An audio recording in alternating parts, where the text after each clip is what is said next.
जय शिवराय मित्रांनो सन 2025 मध्ये जून ते ऑक्टोबर 2025 या कालावधीमध्ये अतिवृष्टी पूर परिस्थितीमुळे शेतकऱ्यांच्या शेती पिकांचं मोठ्या प्रमाणात नुकसान झालेलं आहे। राज्य शासनाच्या माध्यमातून बाधितांना मदत करण्यासाठी एक विशेष पॅकेज जाहीर करण्यात आलेले आहे। वेगवेगळ्या मदतीच्या घोषणा करण्यात आलेल्या आहेत आणि याच्याच अंतर्गत शेतकऱ्यांच्या झालेल्या शेती पिकासाठी प्रति हेक्टर 8,500 रुपये या एनडीआरएफच्या दरानुसार मदत भरपाई दिली जाते।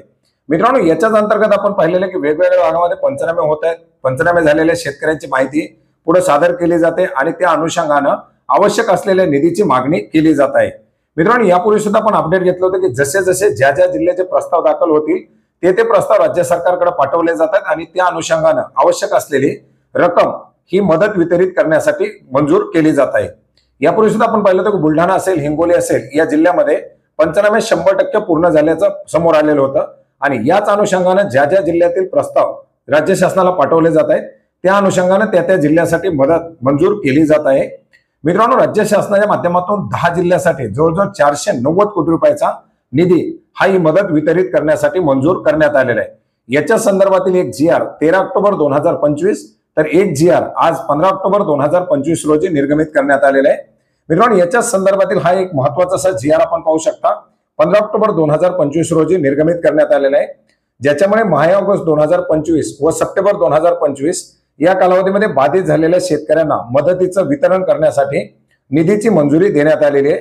ज्याच्यामध्ये अमरावती विभागातील अकोला, बुलढाणा आणि वाशिम या जिल्ह्यासाठी तर छत्रपती संभाजीनगर विभागातील जालना व हिंगोली या जिल्ह्यासाठी शेतकऱ्यांना अतिवृष्टी पूर परिस्थितीमुळे शेती पिकांच्या झालेल्या नुकसानीसाठी मदत वितरित करण्याकरता 480 कोटी 50,37,000 रुपयाचा निधी या जीआरच्या माध्यमातून उपलब्ध करून देण्यात आलेला आहे।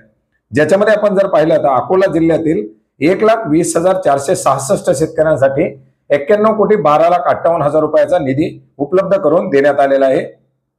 बुलढाणा जिल्ह्याचा 6 ऑक्टोबर 2025 रोजी प्रस्ताव दाखल करण्यात आला होता, ज्याच्या अंतर्गत 4,04,908 शेतकरी या मदतीसाठी पात्र करण्यात आलेले आहेत आणि याच्यासाठी 289 कोटी 27,28,000 रुपयाचा हा निधी मंजूर करण्यात आलेला आहे। वाशिम जिल्ह्यामधील 40,545 शेतकऱ्यांसाठी 34 कोटी 64,84,000 रुपयाचा हा निधी मंजूर करण्यात आलेला आहे। मित्रांनो, या जीआरच्या माध्यमातून उपलब्ध करून देण्यात आलेला निधी फक्त आपण आता जाणून घेत आहोत। बुलढाणा, अकोला आणि वाशिम या जिल्ह्यातील शेतकऱ्यांसाठी यापूर्वी सुद्धा काही निधी उपलब्ध करून देण्यात आलेला आहे। छत्रपती संभाजीनगर विभागातील जालना जिल्ह्यातील शेतकऱ्यांना यापूर्वी सुद्धा निधीची उपलब्धता करून देण्यात आलेली होती आणि या जीआरच्या माध्यमातून 1,827 शेतकऱ्यांसाठी 83,84,000 रुपयाचा निधी उपलब्ध करून देण्यात आलेला आहे। हिंगोली जिल्ह्यामध्ये पूर्वी उपलब्ध करून देण्यात आलेल्या निधीबरोबरच आता 1,05,120 शेतकऱ्यांसाठी 64 कोटी 61,83,000 रुपयाचा हा निधी या जीआरच्या माध्यमातून उपलब्ध करून देण्यात आलेला आहे आणि एकंदरीत 15 ऑक्टोबर 2025 च्या जीआर नुसार 6,72,866 शेतकऱ्यांसाठी 480 कोटी 50,37,000 रुपयाचा हा निधी उपलब्ध करून देण्यात आलेला आहे। मित्रांनो, याचबरोबर 13 तारखेच्या जीआर मध्ये आपण जर पाहिलं तर पुणे विभागातील पुणे जिल्ह्यातील 144 शेतकऱ्यांसाठी 6 लाख रुपये, कोकण विभागातील रायगड, रत्नागिरी आणि सिंधुदुर्गला यापूर्वी सुद्धा एका जीआरच्या माध्यमातून निधी वितरणासाठी मंजुरी देण्यात आली होती आणि आजच्या जीआरच्या माध्यमातून 305 शेतकऱ्यांना 7,41,000 रुपयाचा निधी मंजूर करण्यात आलेला आहे। नाशिक विभागातील अहिल्यानगर जिल्ह्यामधील जुलै 2025 मध्ये बाधित झालेल्या 24 शेतकऱ्यांना 1,44,000 रुपये तर जालना जिल्ह्यातील जुलै 2025 मध्ये बाधित झालेल्या 16,168 शेतकऱ्यांना 9 कोटी 56,11,000 रुपयाचा निधी मंजूर करण्यात आलेला आहे आणि एकंदरीत जून आणि जुलै या महिन्यामध्ये बाधित झालेल्या या सर्व जिल्ह्यामध्ये मिळून 16,641 शेतकऱ्यांना 9 कोटी 71,01,000 रुपयाचा हा निधी मंजूर करण्यात आलेला आहे। तर अशा प्रकारे या दोन्ही जीआरच्या माध्यमातून 490 कोटीच्या आसपासची रक्कम मंजूर करण्यात आलेली आहे।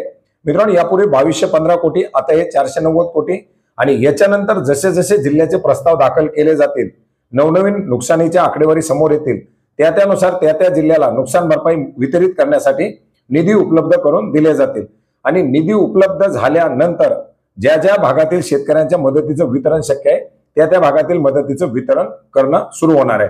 मित्रांनो, याच्या व्यतिरिक्त जे मोठ्या नुकसानीचे जिल्हे आहेत ते बाकी आहेत आणि साधारणपणे आणखीनही 3,000 कोटी रुपयाच्या आसपासच्या रकमा या ठिकाणी वितरित केल्या जाऊ शकतात, कारण एकंदरीत एनडीआरएफच्या अंतर्गत जे काही शेतकऱ्यांचे प्रस्ताव दाखल झालेले आहेत याच्यासाठी 6,175 कोटी रुपये निधी वितरित करण्याची आवश्यकता असल्याची माहिती शासनाच्या माध्यमातून देण्यात आलेली आहे, ज्याच्यापैकी आतापर्यंत फक्त हा 2700 कोटी रुपयाच्या आसपासचा निधी मंजूर करण्यात आलेला आहे आणि जे GR जे पुढचे नुकसान भरपाईसाठी जे मंजुरी येतील ते आपण वेळोवेळी जाणून घेण्याचा प्रयत्न करणार आहोत. तर मित्रांनो, अशा प्रकारे ही एक महत्त्वाची अशी माहिती होती जी आपणास नक्की उपयोग पडेल अशी आशा करतो. भेटूयात नवीन माहितीसह, नवीन अपडेट्ससह. धन्यवाद.